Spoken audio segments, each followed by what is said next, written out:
চলুন আজ একটা অন্যরকম যাত্রায় যাওয়া যাক, সময়ের একেবারে শেষ প্রান্তে, এমন এক ভবিষ্যতে যেখানে সবকিছু একদম নিথর, নিস্তব্ধ। আজ আমরা দেখব মহাবিশ্বের সেই অন্তিম পরিণতি, তার তাপীয় মৃত্যু। শুধু এই একটা বাক্যই যেন সব বলে দেয়। আমাদের আজকের এই প্রাণবন্ত, জীবন্ত মহাবিশ্ব আর তার শীতল, অন্ধকার ভবিষ্যতের মধ্যে যে কি বিশাল পার্থক্য। একবার ভাবুন তো, আমাদের এত চেনা এই জগৎ, রাতের আকাশের এই যে অপরূপ সৌন্দর্য, তার কিছুই আর অবশিষ্ট থাকবে না। আসুন আমরা একটু কল্পনা করার চেষ্টা করি সেই শেষের দিনটা ঠিক কেমন হবে।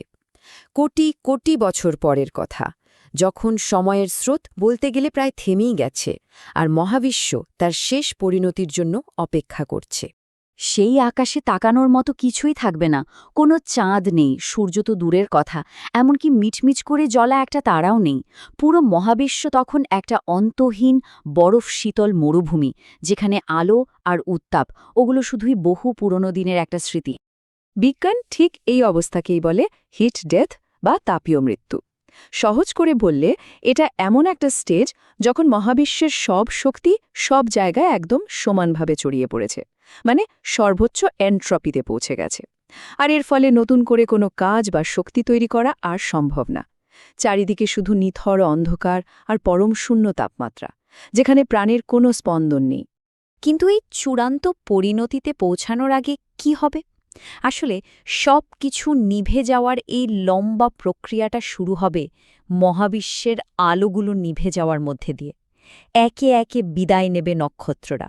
একটা সময় যেই গ্যালাক্সিগুলো লক্ষ কোটি নক্ষত্রের আলোয় ঝলমল করত, সেগুলো তখন নিছকই মৃত ছাইয়ের স্তূপ।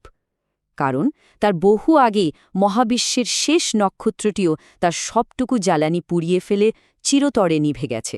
আচ্ছা, নক্ষত্ররা তো নিভে গেল, তাহলে এরপর মহাবিশ্বের অধিপতি হবে কারা? উত্তরটা হল কৃষ্ণগহ্বর। তখন শুরু হবে তাদের অকল্পনীয় দীর্ঘ এক রাজত্ব, এবং তারপর তাদেরও নিঃশব্দ পতন। ভাবা যায়, এমন একটা সময় আসবে যখন মহাবিশ্বে আর কিছুই থাকবে না, কেবল কৃষ্ণগহ্বর বা ব্ল্যাক হোলগুলো ছাড়া।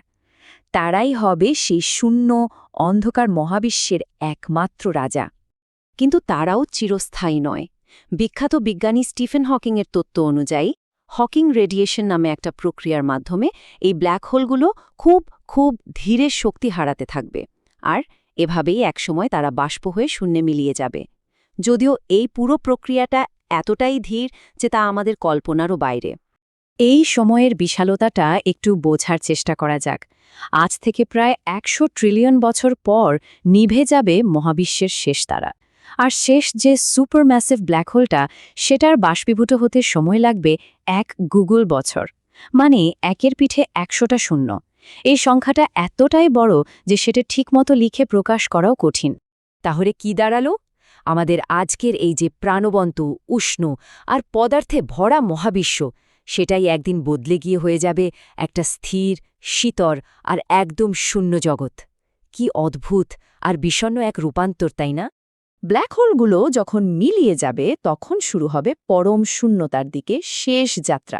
এমন একটা সময় যখন বাস্তবতার কাঠামোই যেন ভেঙে পড়তে শুরু করবে।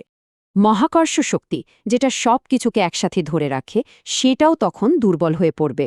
এমনকি অণু-পরমাণুগুলো একটা আরেকটা থেকে বিচ্ছিন্ন হয়ে যাবে অসীম দূরত্বে।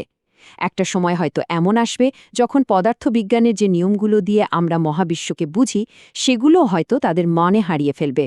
তো এত কিছুর পর শেষে কি অবশিষ্ট থাকবে? যা থাকবে তা হলো এক চূড়ান্ত, অনন্ত আর নিখুঁত নিস্তব্ধতা। কোনো শব্দ থাকবে না। মহাবিশ্বের শুরু থেকে যে একটা মহাজাগতিক গুঞ্জন ছিল, সেটাও চিরতরে থেমে যাবে। কোনো কম্পনও থাকবে না, অণুপরমাণু নড়াচড়াও থেমে যাবে। কারণ নড়াচড়া করার মতো কোনো শক্তি তো আর অবশিষ্ট থাকবে না। আর থাকবে না প্রাণের কোনো স্পন্দন। এই বিশাল মহাবিশ্বে প্রাণের যে ছোট্ট একটা শিখা একদিন জ্বলে উঠেছিল, তা চিরকালের জন্য নিভে যাবে। সব কিছু এক অদ্ভুত সমতায় এসে একদম থমকে দাঁড়াবে, আর এই নিস্তব্ধতাই হবে যেন মহাবিশ্বের শেষ দীর্ঘশ্বাস। যে মহাজাগতিক নাটকের শুরু হয়েছিল শূন্য থেকে, তার পর্দা নামবে ঠিক সেভাবেই। এই দীর্ঘ যাত্রা, এই সমস্ত সৃষ্টি, সব কিছু আবার সেই অসীম শূন্যতেই বিলীন হয়ে যাবে, অস্তিত্বহীনতার এক পরম আচ্ছন্নতায়। আর তারপর হয়তো আর কিছুই না।